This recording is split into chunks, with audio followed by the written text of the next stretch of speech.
Assalamualaikum warahmatullahi wabarakatuh. Waalaikumsalam warahmatullahi wabarakatuh. Hai guys, kembali lagi di CBC dalam program Cendekia Interview. Pada kesempatan kali ini saya ingin bertanya-tanya dikit nih ke Ibu Eni Retno Yakut. Jadi sebelum kita mulai nih, saya ingin bertanya-tanya ke Ibu, gimana nih kabarnya Bu hari ini? Alhamdulillah baik, agak pilek but I'm happy. Langsung saja kita mulai ya Bu. Bagaimana sih kesannya Ibu selama berada di Manisan Cendekia Serpong ini? Aduh, kesan tentang apa dulu nih? Kesan seluruhnya Bu. Oh gitu, ya kan karena saya tadi juga bilang bahwa your news is precede me ya. Jadi saya kan udah banyak dengar sebelumnya lah tentang gimana IC Serpong ya, Manisan Cendekia Serpong ini. Dan memang apa yang saya dengar dan apa yang saya saksikan itu terbukti gitu loh. Jadi memang qualified ya, kalian kan memang pilihan ya. So hopefully we can do a lot more karena kalian juga mempunyai standar yang pastinya hopefully sih berbeda dari yang lainnya ya gitu. Dan saya senang sekali, happy sekali, bangunannya juga rapi jali, keluarnya lingkungannya juga bersih. And then I'm now in your library which have so many awesome books. Jadi feel like my room. Oh, jadi Ibu suka membaca nih ya? Iya, maunya sih gitu, walaupun banyaknya sih buat hiasan doang. Enggak deng, gimana? What's your name anyway? Terry.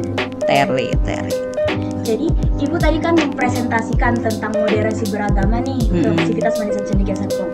Menurut Ibu, seberapa penting sih moderasi beragama itu? Ya penting banget atuh. Gimana? Do I have to say it all over again?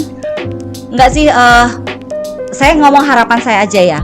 Jadi saya berharap banyak dari teman-teman semua para siswa Insan Cendekia Serpong ini untuk bisa menjadi agent of change, untuk bisa menjadi agent of peace, bisa menjadi contoh. Jadi kalau kalian lagi berada di dalam lingkungan masyarakat, wherever you are, itu orang ngelihat, oh harusnya seperti itu ya kita bermoderasi, oh harusnya seperti itu ya kita menjadi suatu insan orang Islam yang baik, ya kan, yang bisa menghargai orang lain juga, tapi di saat yang sama juga dia bisa dengan teguh, dengan damai, dengan yakin memeluk agamanya gitu, tapi di saat yang sama juga nyaman, damai, bersilaturahim dengan mereka yang berbeda keyakinan gitu. Jadi I want you guys itu menjadi ini loh gitu. Jadi nggak usah ngomong itu orang udah ngelihatnya dah, oh gitu moderasi beragama itu. So I really need you, not only want you ya, tapi I really need you to be this agent of change for our society about this moderation, religious moderation ya. Gitu Mbak Terry. Menurut Ibu, apakah Sivitas Manisan Cendekia Serpong atau mungkin Indonesia seluruhnya sudah menerapkan budaya moderasi beragama ini? Well, I think we have to keep up. We still have to struggle ya, dan perjuangan ini juga pastinya nggak bisa sendirian, harus semuanya bareng-bareng, hand in hand untuk bisa mensosialisasikan tentang penguatan moderasi beragama itu seperti yang dijelasin Mbak Alisa tadi kan. Kita nggak bisa sendirian karena memang tujuan kita ini masyarakat yang berkeadilan, yang agar kita itu bisa melihat Indonesia itu sebagai rumah bersama kan gitu, nggak cuma rumah orang Muslim aja, Katolik aja, because we are living here together. Nah kalau sebuah rumah itu alangkah baiknya akan bisa menjadi damai kalau penghuni rumahnya kan saling menghargai, respect each other gitu, caring ya kan, loving seperti itu.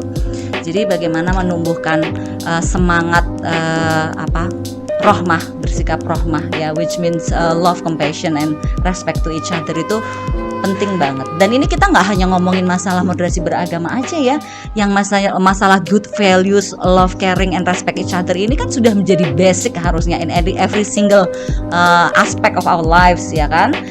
Mau tujuannya apa aja ya itu, karena agama itu kan mengajarkan pada kebaikan ya kan, ultimate-nya juga mengajarkan bagaimana kita bisa memanusiakan manusia gitu kan, menghargai orang lain, enggak merendahkan orang lain walaupun berbeda pandangan dari kita. Itu dulu yang harus kita pegang gitu Mbak.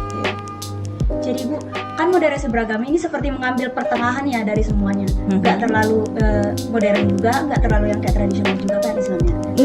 Bukan modern tradisional ya. Kalau moderasi beragama itu adil dan proporsional, berada di tengah, tidak terlalu kiri yang artinya liberal, tidak terlalu ke kanan yang berarti ekstrim ya. Bukan tradisional dan ekstrim, no, the comparison is not like that gitu ya, seperti itu. Dan adil itu belum tentu sama Mbak Terry, adil itu proporsional ya gitu. Jadi bagaimana kita bisa menempatkan diri menjadi pemeluk agama yang baik, tapi di saat yang sama kita juga harus bisa menjadi warga negara yang baik, warga masyarakat yang baik, karena kita we are living together kan di sini kan gitu Mbak Terry. Bagaimana sih Bu caranya mengambil pertengahan dari sebuah masalah? Misalnya nih, kan ada yang mengatakan kalau musik itu haram, ada juga yang mengatakan kalau musik itu boleh. Gimana Bu mengambil pertengahan? Ya, kalau saya ya, kita menghargai semua opini karena kan memang seperti yang saya jelasin tadi, masing-masing dari kita kan punya bias kognitif ya, punya pemikiran-pemikiran bias yang memang berdasarkan pengalaman hidup kita, pendidikan kita dan lain sebagainya. Kalau misalnya seseorang meyakini musik itu haram, ya nggak apa-apa, silakan saja. Tapi hormati juga orang lain yang mengatakan bahwa itu boleh kan gitu. Beragama, menjalankan ibadah sesuai dengan agama kita itu dijamin oleh negara. Kita punya hak untuk melakukan ibadah sesuai dengan agama dan keyakinan kita masing-masing. But remember, hak kita itu juga dibatasi oleh hak orang lain juga untuk melaksanakan ibadah sesuai dengan agama dan keyakinannya Mbak Terry gitu. Itu artinya gitu. Jadi kita mengakui kita punya hak, tapi orang lain juga punya hak yang sama gitu, karena kita sama-sama warga negara. Mono. Ibu tadi menyinggung tentang bias kognitif. Bisa jelaskan sedikit Bu tentang bias kognitif itu bagaimana? Kalau bias kognitif, seperti yang saya sebutin tadi Mbak Terry, bias kognitif itu kan bagaimana pemikiran kita itu dipengaruhi oleh banyak hal yang sudah kita alami sebelumnya. Ada yang kita memikirkan sesuatu, mengambil kesimpulan itu berdasarkan pengalaman hidup kita kan suatu hal. Tingkat pendidikan juga mempengaruhi. Kemudian juga kadang-kadang kondisi ekonomi keluarga juga mempengaruhi, lingkungan tempat kita berada juga mempengaruhi, pergaulan kita juga mempengaruhi, dan itu kadang-kadang membuat kita nih, pikiran kita ini bisa dibilang ketipu sama bias kognitif yang suka ada secara alamiah, memang ada ya, misalnya kayak selalu merasa benar sendiri gitu kan. Kemudian itu yang namanya cognitive righteousness ya. Ada yang namanya cognitive blindness. Kita sudah, mata kita, hati kita udah buta nih kalau untuk melihat sesuatu yang berbeda. Ya kan, kita kan selalu merasa nyaman dengan orang-orang yang sepaham dengan kita ya kan. Terus orang-orang yang sependapat dengan kita. Tapi terus akhirnya kalau kita ngikutin bias kognitif ini, kita akan mengerucut pada kumpulannya yang itu aja gitu kan. Kebiasaannya itu aja, gaulnya sama orang-orang itu aja, yang pikirannya juga itu aja gitu kan. Padahal dunia ini kan luas banget gitu ya, tidak selebar daun kelor gitu kan. Jadinya alangkah baiknya kalau kita juga open up our minds, open up our hearts untuk bisa bersilaturahim dengan siapa saja secara baik kan gitu. Karena semakin banyak kita spread our wings, itu artinya kan semakin banyak ilmu dan informasi yang kita dapat gitu. Ibu, yang terakhir nih, apa pesan dan harapan Ibu ke Man Insan Cendekia Serpong ini? Yang Mbak Terry, jadi pengennya Man Insan Cendekia Serpong yang memang sudah punya nama ya kan, dan dilihat banyak orang, segitu banyak orang tua yang pengen menitipkan anak-anaknya di sini tuh benar-benar memanifestasikan bagaimana kita menjadi muslim yang membawa Islam sebagai rahmatan lil alamin gitu kan.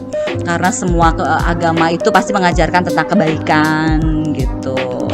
Jadi mungkin itu sebagai sampel ya, sebagai cerminan lah pengennya sih begitu. Jadi kalau saya ngeliat Mbak Terry, oh ini muslim yang oke nih dan warga negara yang oke nih gitu. Apalagi kalau lihat anak pakai biru-biru batik nyaman Insan Cendekia Serpong gitu, udah langsung keren nih, cool ini, mesti cool. Diajak ngomong apa aja bisa nih, mesti nggak sempit nih mesti gitu ya. Sekian dari kami, Bu. Terima kasih banyak Ibu atas sama-sama.